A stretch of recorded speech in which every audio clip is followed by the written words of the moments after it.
Welcome to Chillin' 101. We hope this video helps. You start by opening personalization so you can change the screensaver now. Right-click the desktop and choose Personalize.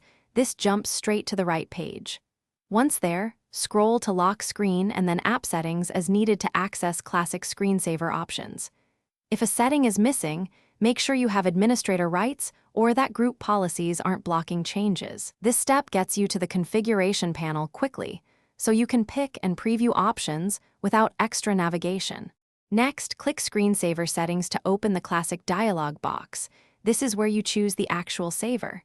Pick an option from the drop-down, then set the wait time in minutes. Lower values save battery less, longer ones conserve power more. Use Preview to test how it looks. Make small adjustments if the motion is too fast. If you want security, turn on Resume, display Log-On screen. Once satisfied, click Apply and OK to commit changes and return to settings. Finally, confirm the change by locking the PC or waiting the configured wait time so you can see the screensaver start. If it doesn't appear, make sure the screensaver isn't disabled by group policy. Open gpedit. MSC or check registry key HKCU /control panel /desktop for screen save active set to 1.